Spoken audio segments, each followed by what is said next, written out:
Assalamualaikum warahmatullahi wabarakatuh. Saya Muhammad Ridho Pratama. Saya akan menjelaskan materi dari kelompok 3 yang berjudul ontologi dalam teori hakikat. Ontologi adalah cabang filsafat yang membahas hakikat, keberadaan, dan realitas. Konsep ini telah berkembang sejak zaman Yunani kuno hingga modern dengan berbagai pemikiran dan aliran. Ontologi tidak hanya menjadi dasar dalam filsafat, tetapi juga diterapkan dalam berbagai ilmu disiplin seperti ilmu komputer, ilmu kedokteran, dan ilmu sosial. Selain itu, dalam perspektif Islam, ontologi memiliki makna yang lebih dalam, yaitu menggagas bahwa Allah Subhanahu wa Ta'ala adalah wujud mutlak, sementara makhluknya hanya memiliki keberadaan yang tergantung kepadanya. Pemahaman mengenai ontologi sangat penting karena dapat membantu kita sebagai manusia memahami bagaimana sesuatu dapat dikategorikan dan bagaimana hubungan antar entitas dalam realitas terbentuk. Adapun topik masalah dalam ontologi ialah apa pengertian ontologi, bagaimana sejarah perkembangan ontologi, apa saja aliran-aliran dalam ontologi. Ontologi dalam bahasa Yunani berarti studi, teori, atau ilmu wujud terkait dengan sesuatu yang ada. Oleh karena itu, demikian ontologi adalah cabang filsafat yang kehadirannya pertama kali untuk memastikan ilmu pengetahuan. Atas dasar itulah sebabnya semua filsuf Yunani kuno berurusan dengan ontologi. Ontologi adalah cabang fundamental dari filsafat yang senantiasa mempelajari ada atau tidak ada suatu hal, yang terlebih lagi bagaimana benda-benda yang ada berhubungan satu sama lain.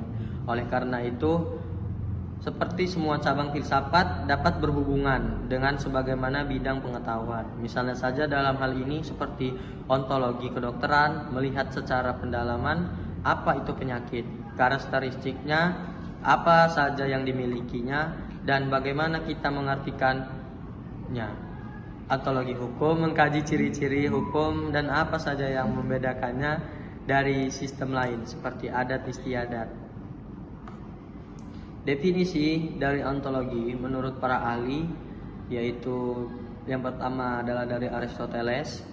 Aristoteles berkata bahwa ontologi adalah rangkaian pengembangan tentang hal yang ada sebagai hal ada sebagai demikian, mengalami perubahan dalam sehubungan objeknya.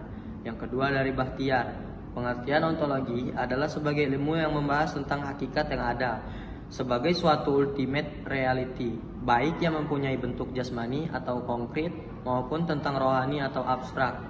Yang ketiga adalah Surya Sumantri. Arti ontologi adalah pengetahuan tentang apa yang ingin kita ketahui, seberapa jauh kita ingin tahu, atau dengan kata lain suatu pengkajian terhadap teori tentang ada. Lalu sejarah perkembangan ontologi. Perkembangan ontologi telah ada melalui berbagai tahap dari era klasik hingga era kontemporer. Yang pertama adalah era klasik. Filsafat Yunani kuno yaitu Parmenides menganggap bahwa keberadaan itu tetap dan tidak berubah. Ia menolak gagasan perubahan dan melihat realitas sebagai satu kesatuan yang abadi. Lalu ada Plato, pengembangan teori dunia atau ide, theory of form, di mana dunia fisik hanyalah bayangan dari realitas sejati yang bersifat abadi dan tidak berubah. Lalu yang ketiga adalah Aristoteles. Aristoteles telah mengkritik Plato dan mengembangkan konsep substansi sebagai dasar perkembangan. Ia membagi ontologi menjadi bentuk, form, dan materi atau matter, yang menjadi dasar bagi filsafat metafisika. Lalu ada era abad pertengahan, filsafat skolastik. Santo Anselmus mengembangkan argumen ontologi untuk membuktikan keberadaan Tuhan, yaitu bahwa keberadaan Tuhan dapat disimpulkan dari konsep Tuhan sebagai sesuatu yang tidak bisa dibayangkan lebih besar darinya. Yang kedua adalah Thomas Aquinas, mengadaptasi pemikiran Aristoteles ke dalam teologi Kristen dan menekankan bahwa eksistensi tergantung pada Tuhan sebagai penyebab utama. Lalu ada era abad ke-17 hingga ke-19. Rene Descartes mengusulkan dualisme substansi, main body dualism, yang membedakan antara substansi berpikir yaitu jiwa dan substansi materi atau tubuh. Lalu ada Immanuel Kant mengkritik ontologi tradisional dan memperkenalkan metafisika transendental, di mana ia membedakan antara fenomena dunia yang kita alami dan fenomena dunia sebagaimana adanya. Lalu ada Georg Wilhelm Friedrich Hegel mengembangkan ontologi dialektis, di mana realitas berkembang melalui proses kontradiksi dan sintetis dalam sejarah keberadaan manusia. Lalu ada era kontemporer abad ke-20 hingga sekarang. Martin Heidegger mengkritik metafisika tradisional dan memperkenalkan konsep desain kepada manusia sebagai pusat ontologi. Lalu ada Jean-Paul Sartre dalam filsafat eksistensialismenya. Ia mengatakan bahwa eksistensi mendahului esensi, artinya manusia tidak memiliki sifat bawaan yang harus menciptakan maknanya sendiri. Analytical ontologi, filsuf seperti Willard van der Orman Quine dari tahun 1908 hingga 2000 dan Saul Cribb dari tahun 1940 hingga 2022. Pengembangan Saul Cribb analisis terhadap ontologi menggunakan logika dan bahasa formal untuk membahas keberadaan dan modalitas. Lalu ada aliran-aliran dalam ontologi. Yang pertama adalah monisme.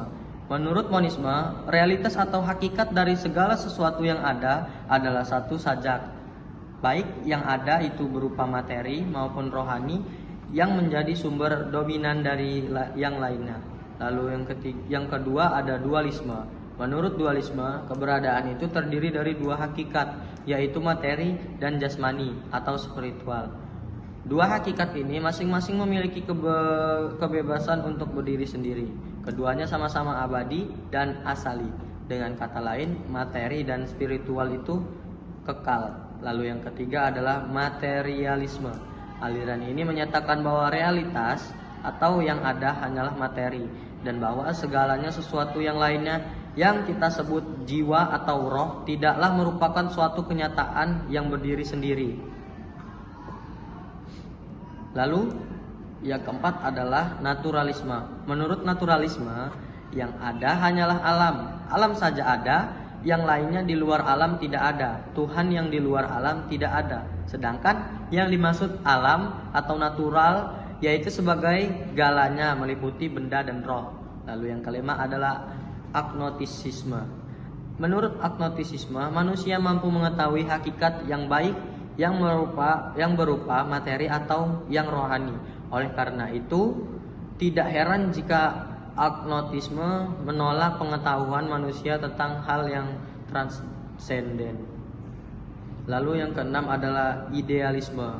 Faham yang ada dalam idealisme yaitu materi atau zat itu hanyalah suatu jenis dari pada pengalaman penjelmaan roh.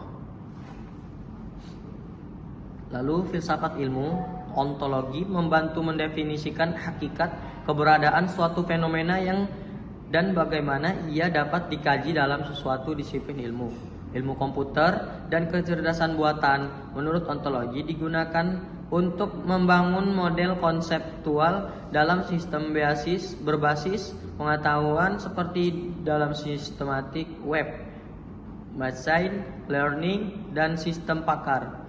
Ilmu sosial berperan dalam menentukan pendekatan penelitian apakah menggunakan perspektif objektivisme, realitas independen dari pemahaman manusia, atau konstruktivisme, realitas terbentuk oleh persepsi individu.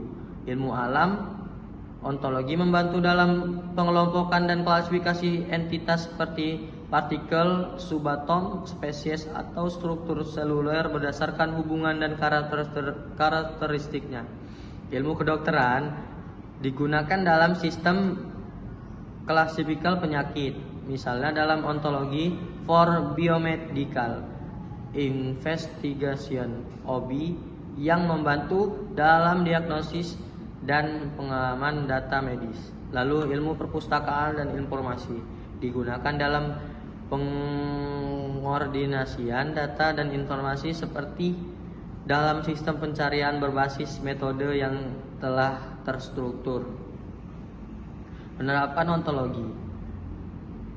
Ontologi dalam perspektif Islam adalah yaitu satu, dalam Islam Allah sebagai wujud mutlak, makhluk sebagai wujud kontingen. Lalu yang kedua adalah ontologi dalam filsafat alam, Al-Kindi, Al-Farabi dan Ibnu Sina, Ibnu Arabi, Mula Sadra. Lalu yang ketiga adalah ontologi Islam dan ilmu pengetahuan, sains Islam, epistemologi Islam. Simpulannya adalah ontologi adalah cabang filsafat yang membahas hakikat, keberadaan dan realitas. Penerapan ontologi dalam ilmu pengetahuan membantu dalam memahami konsep dasar berbagai disiplin ilmu, termasuk ilmu komputer, kedokteran, dan ilmu sosial. Dalam perspektif Islam, ontologi menekankan bahwa Allah Subhanahu wa Ta'ala adalah wujud mutlak, sementara makhluknya hanya memiliki keberadaan yang bergantung kepadanya. Ontologi Islam juga mengarahkan ilmu pengetahuan agar tidak hanya bersifat rasional, tetapi juga spiritual dan etis. Mungkin itu saja yang dapat saya jelaskan dalam video kali ini. Apabila ada salah dan perkataan saya, kepada Allah saya mohon ampun. Saya akhiri, wabillahi taufiq wal hidayah. Assalamualaikum warahmatullahi wabarakatuh. See you next video.